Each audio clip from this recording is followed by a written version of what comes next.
Alright guys, welcome back to Underground Science, and in this video we'll be looking at a few examples and figuring out how to balance combustion reactions. Alright, so let's go and get started. So let's look at our first example and let's go and write out the basic combustion reaction that we are familiar with, alright? Or at least have maybe heard of. Okay, so let's go and write down, so it's going to be methane getting burned with oxygen, alright? So we're going to burn methane with oxygen. And we're going to yield, in a combustion reaction, the products are water and carbon dioxide. All right, so the products are water and carbon dioxide. All right, so that's a basic combustion reaction. All right, now let's figure out how to balance this. Remember, law of conservation of matter makes us balance equations because we have to have the same number of atoms on the left side as we do on the right side, or the reactants or the product side. All right, so if we look at this, let's just analyze this for a second. We have 2 oxygens here, 1 oxygen here. We have 3 oxygens on the right side, only 2 oxygens on the left side.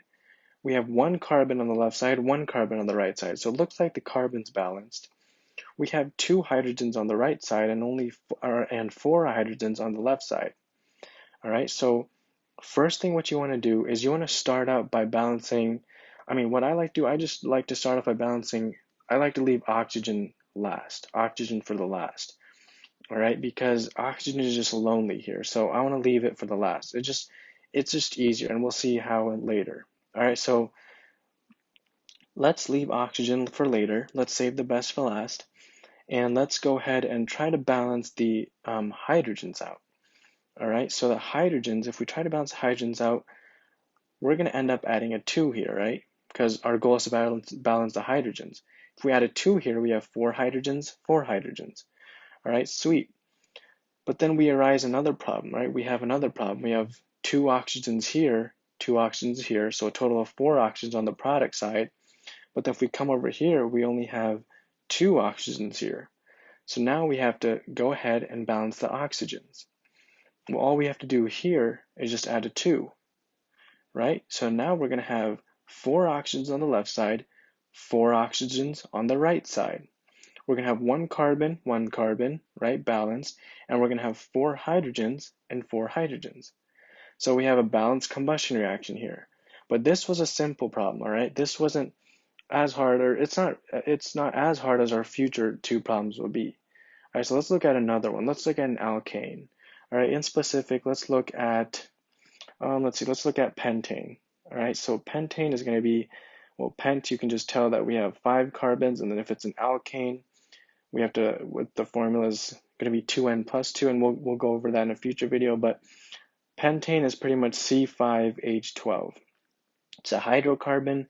We're going to burn that with oxygen again, all right? And again, in a combustion reaction, we're going to yield water and carbon dioxide and heat, okay? But I'm not writing in this equation because we're just trying to balance the atoms, okay? So just know that a combustion reaction is exothermic. So let's go and write that down. Just to know, all right? So a combustion reaction is exothermic. Okay, so let's try to balance this pentane with oxygen, yielding water and carbon dioxide. So first things first, let's leave oxygen for last, like we did here. All right, so let's leave oxygen for last, and now let's focus on balancing the carbons. Okay, so we have 5 carbons here, 1 carbon here. So I'm going to go ahead and add a 5 here. Now when I add the 5, well, I have 5 carbons on the right side, 5 carbons on the left side. That's awesome, right?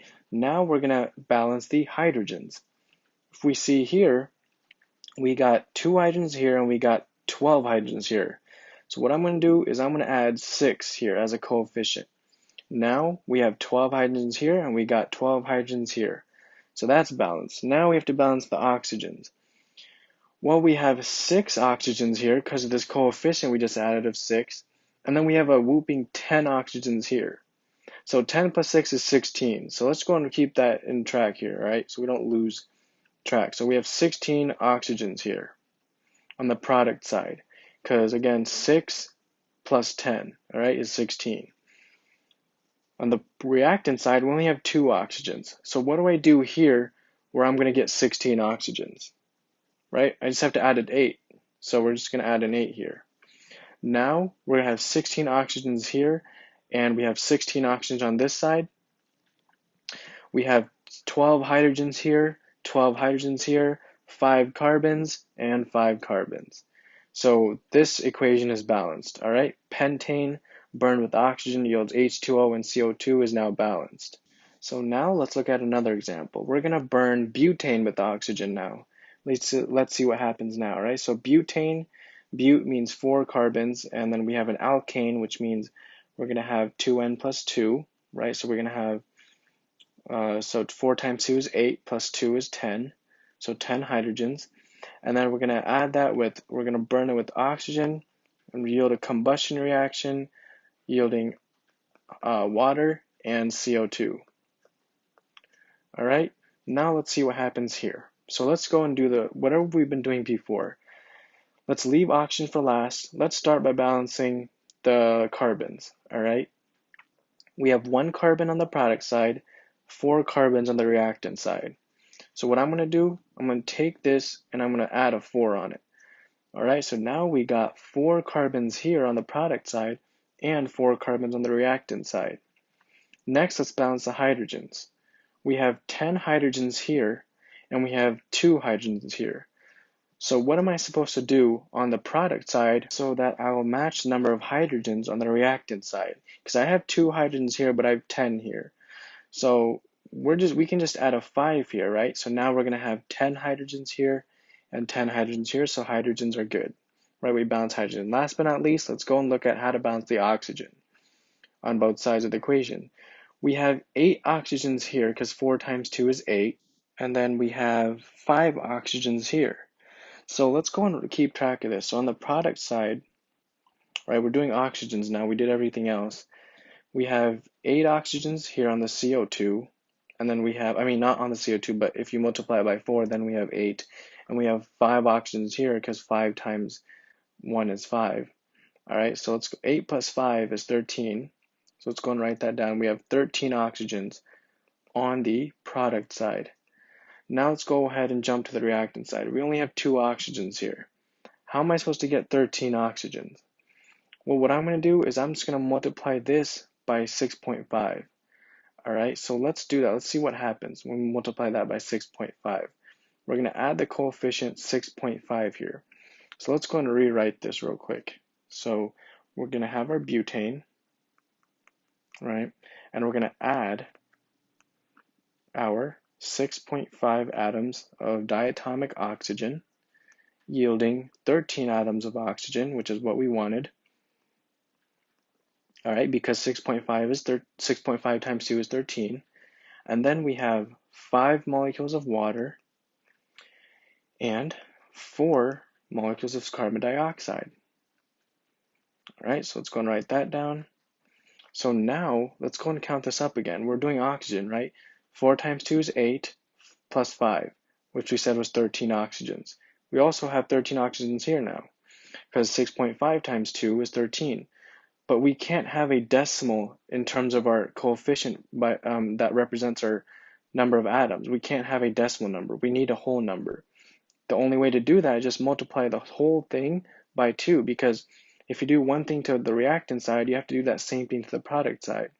So what we're going to do is take this whole thing right here, this whole party, and multiply it by 2, everything, okay?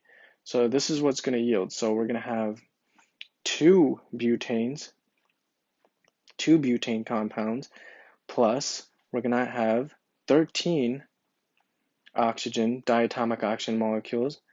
Then we're going to yield 10 water molecules. All right, and then we're going to add 8 carbon dioxide molecules. Let's see what happens now. Well, now let's start off by checking because we're done. All right, so let's go and check carbon. So 8 carbons here and 8 carbons here. So carbon is checked. So let's go and write that down. Let's check at each and every atom. Carbon is done. All right, let's check hydrogen. 20 hydrogens here and 20 hydrogens here. So hydrogens are done. All right, we're good with hydrogens. Now let's see if we balance oxygens correctly. 26 oxygen atoms here on the reactant side. we have 10 oxygens here plus our 16 oxygens here. And so 10 oxygens plus our 16 oxygens yields 26 oxygens on our product side, and we have 26 oxygens on our reactant side. So finally, guys, oxygen is done. So you saw that our first two examples weren't that hard, but our third example, we had to really kick up the juice. And I'm kidding, no, we didn't have to kick up the juice, but we just had to pretty much do an extra step. That's it. Okay, so just know that, just make it equal. Okay, so if this was 13 oxygens, all we had to do was just make it equal first with decimal form, and then you turn it into whole number form by just multiplying by 2 in this case. All right, so that's pretty much it. That's balancing combustion reactions. Okay, so hopefully this video made sense to you guys, and I really hope to see you guys in my future videos. We'll talk about more cool topics about bio and physiology, biochem, chem, and physics. And so I really hope to see you guys there. Make sure to stay tuned by hitting that notification bell so you know when I'm publishing my future videos. Don't forget to like and subscribe, and see you guys later, and stay safe.